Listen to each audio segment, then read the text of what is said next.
So finally, the summer is here. We are about to hit the season where all the nice cars like the GSF right here comes out and we enjoy some nice AC.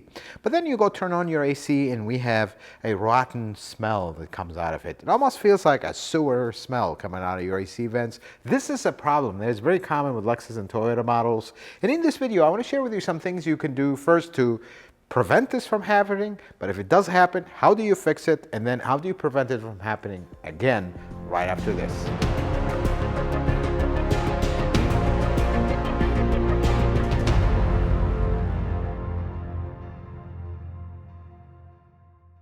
Let's talk first about what happens. Why do these systems smell like that? Why do all of a sudden your beautiful GSF smells like a sewer when you turn on the AC?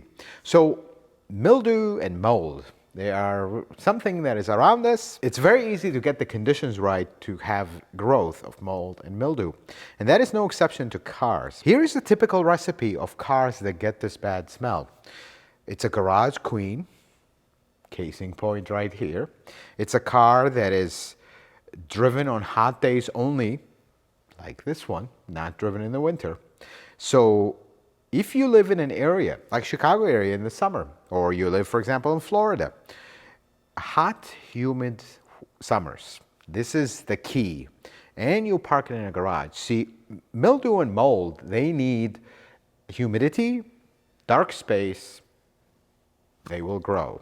That's how this happens, and lack of ventilation only adds fuel to that fire. So here's what happens with the AC system. You have an intake right there on the cowl. That's where air comes from. The fresh air comes outside, goes inside. But in the summertime, normal AC systems, when you put them on max AC, they will want to maximize the AC performance. And that's what most people do.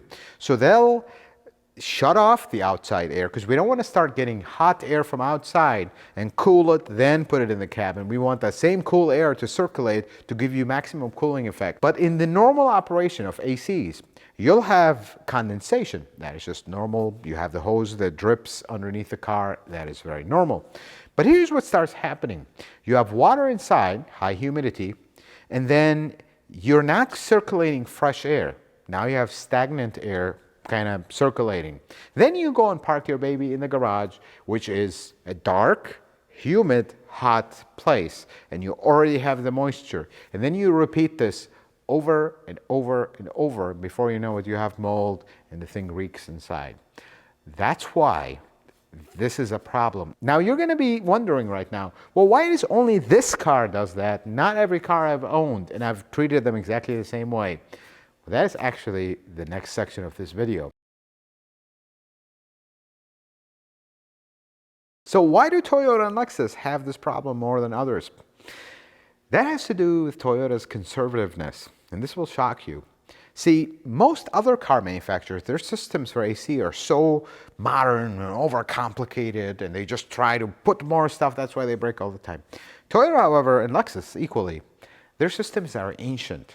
If it works fine, it's reliable, we're not going to change it. Or they don't even change the programming of them.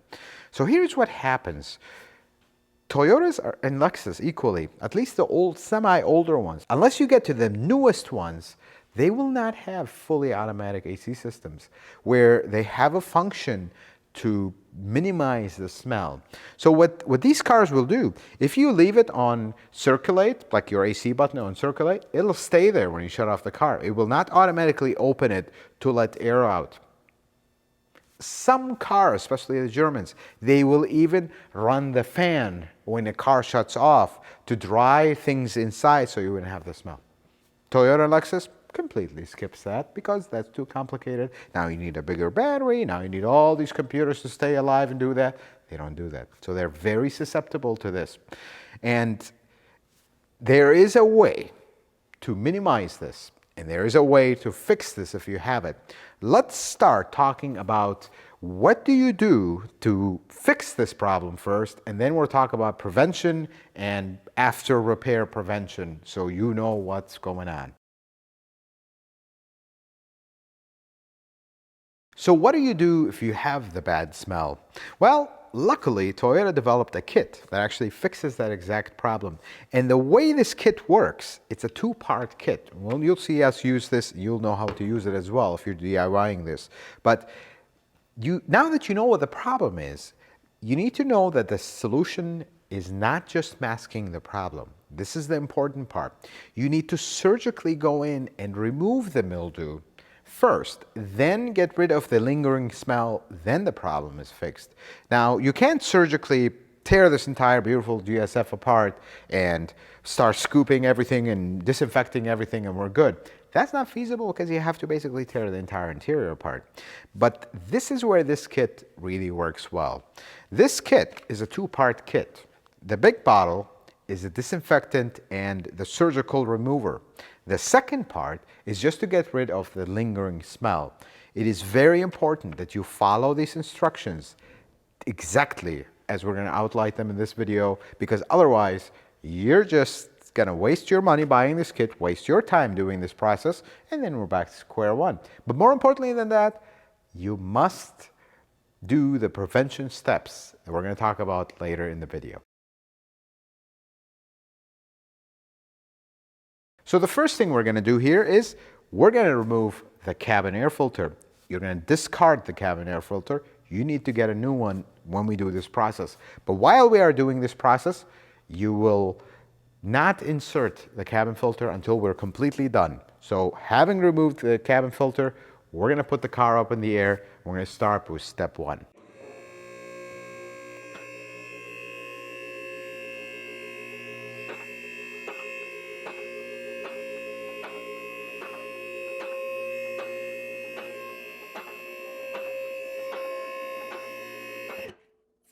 So here is the two-step process that we're going to work through here. Now, unfortunately, we're not going to be able to fully demonstrate it on this car. This car is, the drain is on top of the transmission, so can't really access it and easily for filming, so we're going to have to do a whole different process for this. But here's the basic idea of how this works.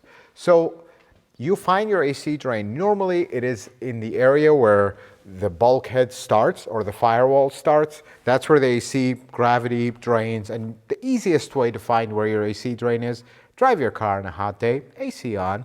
You'll see that condensation drip. Look underneath it, trace the drips, you'll find it. In the case of the GS, they have it buried on top of the transmission. So we're basically going to go, in this case, if you happen to have a GS, you go inside the car, you put a big drain pan, and we do the exact process.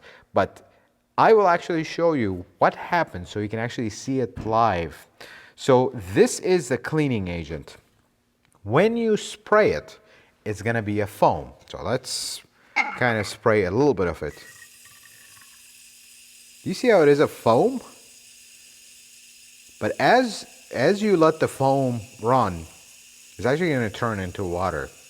And what this does is, right now I stopped it, this is actually all foam. You're going to, in your car, you're going to connect this to the AC drain, drain half the contents of this can into the evaporator drain, and you're going to end up with this inside your drain. This is inside the AC box. You're going to let it sit for 5-10 minutes. What this foam is going to do is going to lift all the mildew right out of the AC box and suspend it. Eventually, after 5-10 minutes, this will turn into water. And you're going to pull this hose down. You gotta better have a catch pan underneath it. It's just going to come barreling down as water. All the mildew will come out with it. Repeat this process until this can is empty. And then you're going to do a very important thing. You have to dry everything, because now you introduce so much water inside this AC box. You need to dry it out. AC off.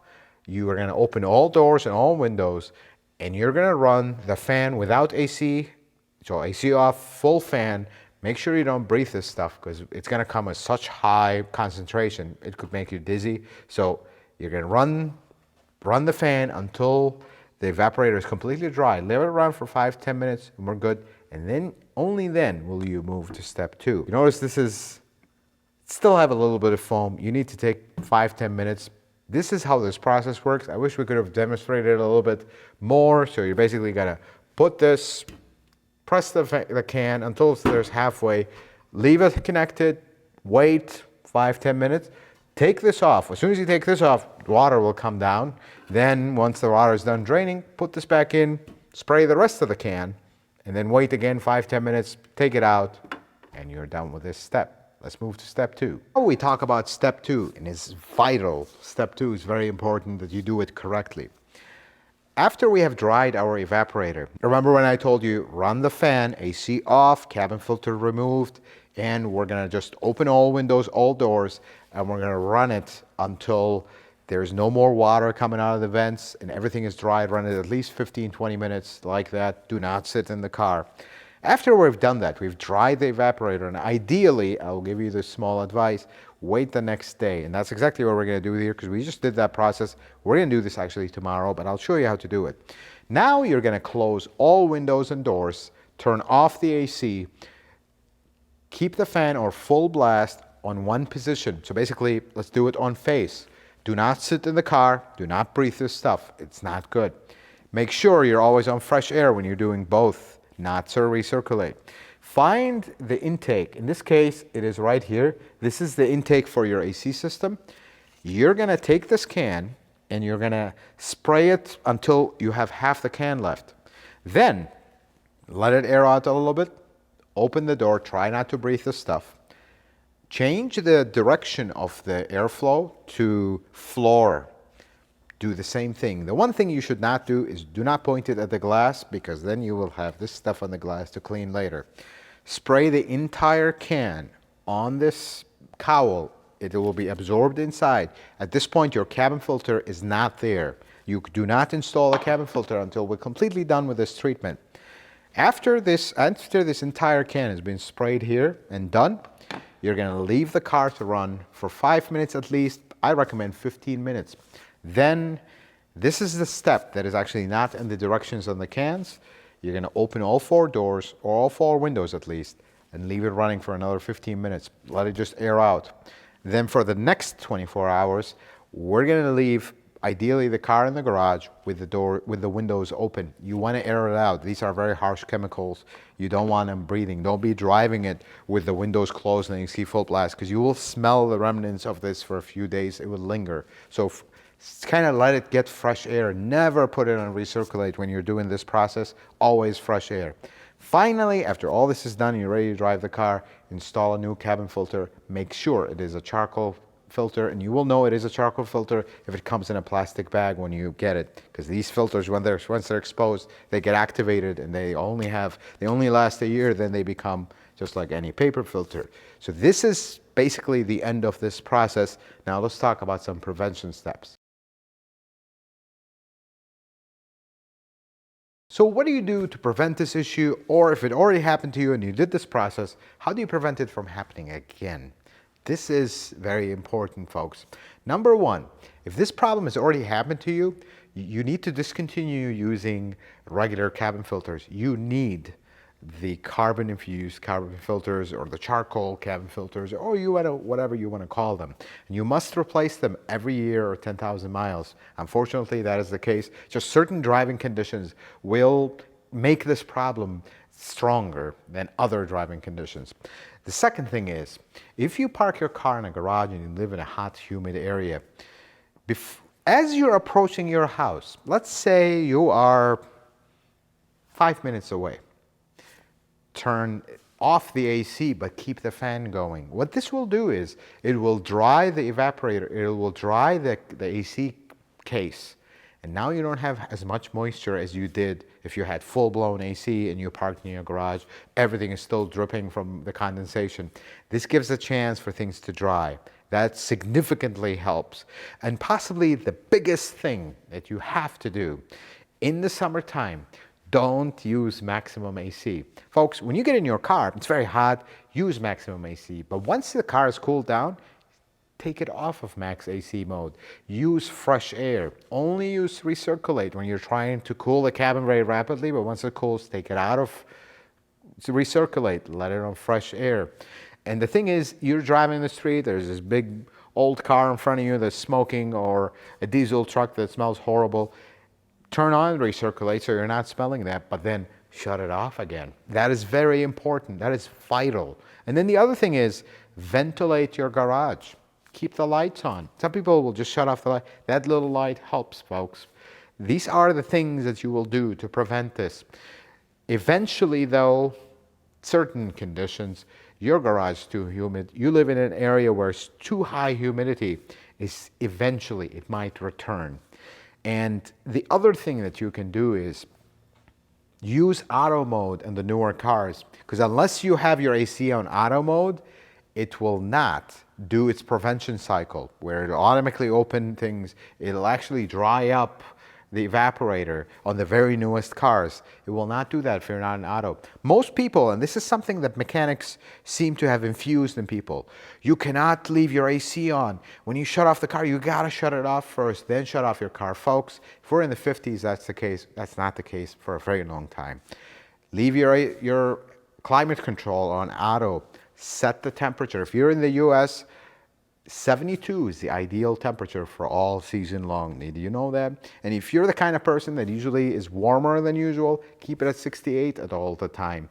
If you're the kind of person that is always cold, perhaps 74, but this is the range you want to be in. 68 to 74 is a very good temperature. 70 being kind of the medium between all, 70 to 72. Leave it on auto. Look, I understand people get in their cars and Toyotas, they put it on auto, the fan is blasting, and they don't like that, they want to control. Let it do its own thing. It is programmed to do a certain cycle to work its most efficient and best cooling, and more importantly, not allow these smells to happen. Use auto mode, leave the car in auto mode when you shut it off, and leave it in auto mode when you restart the car. Let it do its thing. That actually prevents it a lot. But the biggest thing, and I will repeat this one more time, do not use recirculate function. This is what causes the smell to begin with. Use fresh air. Let things cycle. Don't let that stagnant air sit and then you're breathing it, because it's actually not good for your health. Folks, I hope this video is helpful, informative. I hope you learned something new. If you like it, consider giving it a thumbs up. If you're not a subscriber, consider subscribing to the channel. Check out some of my other videos. And until the next video, folks, may the Lord bless you and keep you, and you have yourself a wonderful day.